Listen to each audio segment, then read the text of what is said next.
Now, this video might get me banned or in trouble, and I think you're going to question everything that you thought you knew about modern medicine. I'm going to share just the highlights from this book right here, which I'll put a link down below. There's a lot more details on this topic, but I'm going to cover the highlights. Typically, the RDAs for vitamin D are about 600 IUs. They stand for international units. It's an arbitrary number, which basically a group of people in a committee voted on it. And I really believe it was originally designed to scare people from taking too much of certain things. But at the end of this video, I'm going to share with you who really started this whole thing, and it will all make sense. And if we just take a look at 600 IUs, international units, how many milligrams is that?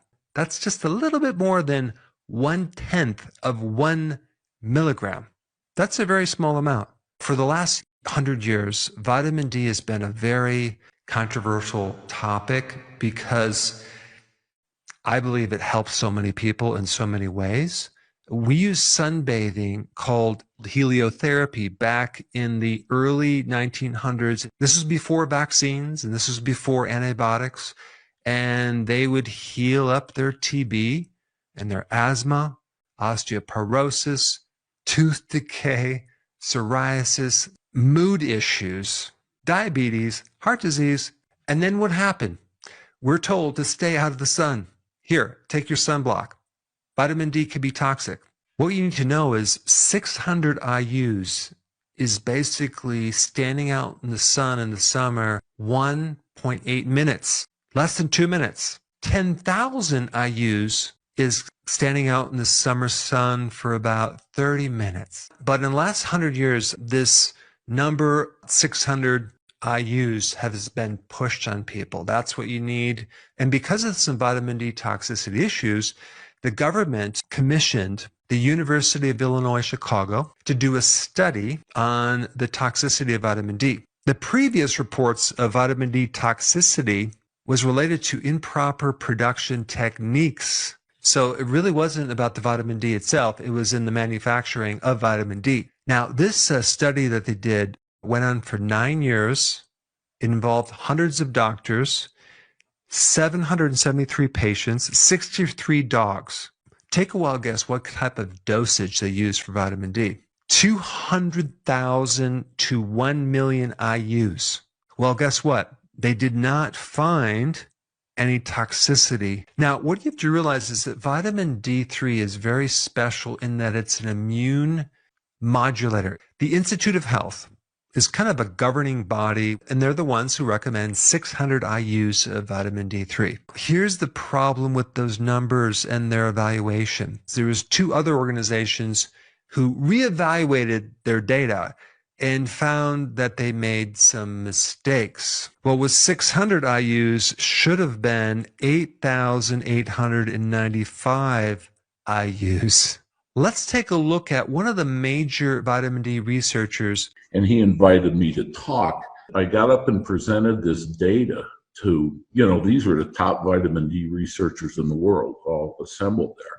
It was vicious, the attacks of how vitamin D doesn't do this. How could you say this? I said, I'm just presenting the data that we have assembled. You're walking on guys' careers that have spent their whole career doing this stuff. They never conceived that this could be true. You don't know what you're doing. Well, the government wasted a whole lot of money here for you to conduct these worthless studies. The same type of thing happened to the professor who discovered folates, was chastised and not believed for decades.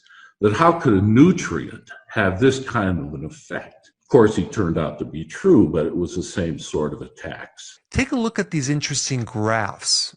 0 is right in the center of these graphs by the equator, where you have the most sun and the most vitamin D. So MS, breast cancer, colorectal cancer, and diabetes, lowest risk at the equator.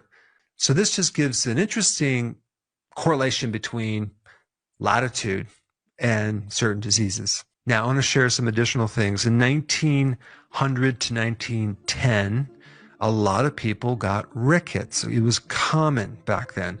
1918 to 1920, they used sun therapy and cod liver oil for rickets. 1922, they discovered vitamin D. 1946, the number 400 IUs was recommended to prevent rickets. 1950 to 1970, despite the increased awareness that vitamin D goes beyond just bone health, they kept the numbers for vitamin D at 400 IUs. 1980, there were more benefits for vitamin D for your immune system, for other chronic diseases, but they kept the same 400 IUs for vitamin D3. Then in 1997, the Institute of Medicine updated the RDAs. They wanted to introduce something new called the adequate intake because they said the RDAs weren't very scientific. So take a wild guess what they recommended at this point. 200 IUs for adults, 400 IUs if you're 51 to 70, and 600 IUs for over 70. Finally, in 2010, they went up to 600 IUs for adults under 70 and 800 if you're over 70. Now, this whole time they're recommending 400 IUs. There are 3 medications that were used on a regular basis, and take a wild guess what they were. Vitamin D at 50,000 IUs. So you can take it if it's prescribed through medication, but everyone else, take 400 because of the toxicity of anything more. I mean, think about in the 80s, this huge campaign to stay out of the sun, take sunblock. The sun will kill you. You're going to get skin cancer. Melanoma, which is the #1 skin cancer, it develops in areas where you're not exposed to sun. Personally, my viewpoint on melanomas, it's really a vitamin D deficiency. Vitamin D is needed in 2,700 different genes. There are so many barriers for absorbing vitamin D3. You have the difficulty getting vitamin D in food. You have this thing called vitamin D resistance, which a lot of people have genetically, where the vitamin D receptor won't receive the vitamin D. The darker the skin, the less absorption of vitamin D you get.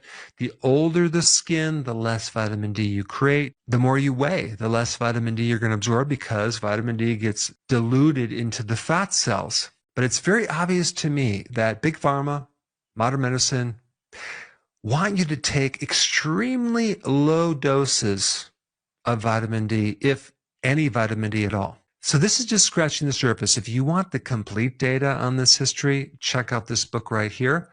I'll put a link down below in the description.